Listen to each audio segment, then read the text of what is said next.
This is one of my favorite quotes from one of my favorite philosophers. No man is free who is not master of himself. This is from Epictetus, and this is from his Discourses, which is like a compilation of his personal philosophy and his notes about things to think about. And he says it in the context of talking about how we all have chains that bind us. But the only person who is truly free is the person who has mastered themselves. And so, today I want to talk about what it means to be a master of yourself, and why it's so important. If you enjoy this video or find it helpful, please make sure to let me know by hitting that thumbs up button below. Also, please consider subscribing. I greatly appreciate your support. You can be a slave to many different things.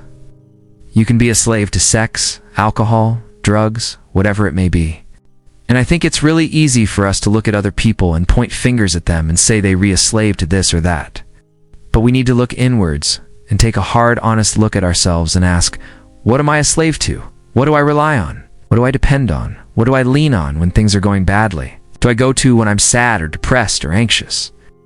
What do I go to when I feel pain? We've also talked about this Stoic idea of premeditations. This is something I've been practicing for the last year or so, where you basically take some time every day and you try to imagine situations that you might be put into and how you will respond to those situations. So you're preparing yourself mentally. You're training yourself for these situations that might come up in the future. So you don't just react. You don't just go with whatever comes up.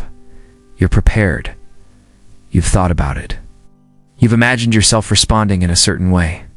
And so one thing I've started doing recently is premeditating or imagining myself in a situation where I am losing control, and asking myself, how would I respond in that situation? How would I stay in control?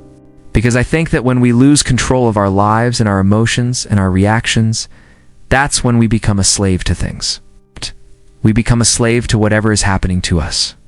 Whatever has happened to us, whatever we've experienced. And we don't have the strength to pull ourselves together and get back on track. It's really easy for us to be thrown off our path, to be thrown off our routines, to be thrown off what we know we need to do. And so, the better we are at staying calm, the better we are at keeping our head, the better we are at controlling our emotions, our reactions, our behaviors, the more likely we are to be a master of ourselves, rather than a slave to everything that happens to us.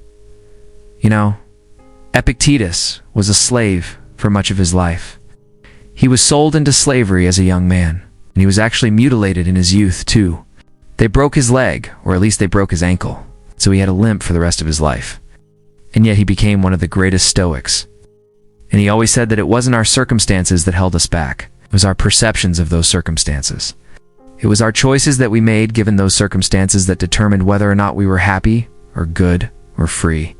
One thing I love about this quote and this idea of being a master of yourself is that it doesn't matter what's going on around you. It doesn't matter what's happened to you. It doesn't matter what your background is, where you grew up, what you went through as a child.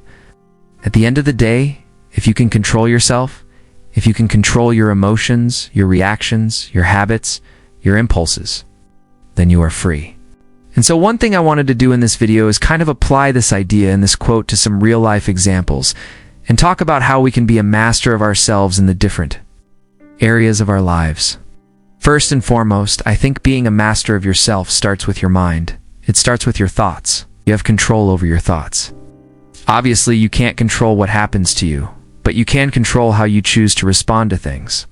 And so I think that having a practice like meditation or journaling or prayer, whatever it is that helps you get in touch with your thoughts, understand your thoughts, challenge your thoughts, question your thoughts, that's incredibly important. It's not always easy to do, but we all have the capacity to do it. If we have that capacity, we should strive to do it because that first step of mastery is in our minds. The second area I think of is our relationships. Relationships are a huge part of our lives. And I think that if we're going to be a master of ourselves and our relationships, it means being honest and open and authentic and vulnerable. It means not playing games and not hiding things and not trying to manipulate people. It means treating other people the way we want to be treated, even if they don't treat us the way we want to be treated. It means being compassionate and empathetic. I think that's an important part of being a master of yourself and your relationships. The third area I think of is our work.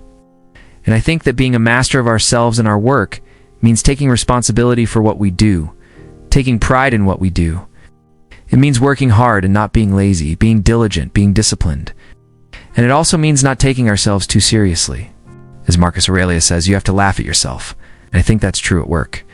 We have to be able to laugh at ourselves. We have to be able to be humble and recognize that we do and know everything, and we can always learn from other people. And then the fourth area I think of is leisure. We work hard and we have to be responsible and we have to be disciplined, but we also have to know how to relax and have fun and enjoy ourselves.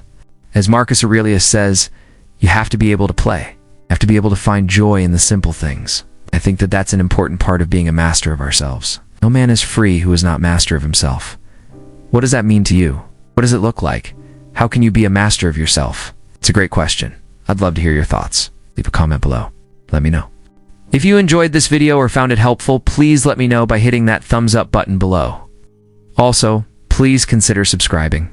I greatly appreciate your support. Let me know what you thought about this quote in the comments below. I have another video on Stoic quotes that you might enjoy. It's my 23 favorite Stoic quotes. I put that video out last year. It's a great overview of some of the major themes of Stoicism and some of the most famous quotes. So if you haven't seen it, you should check it out. Thanks again for watching. Really appreciate it, and I'll see you next time.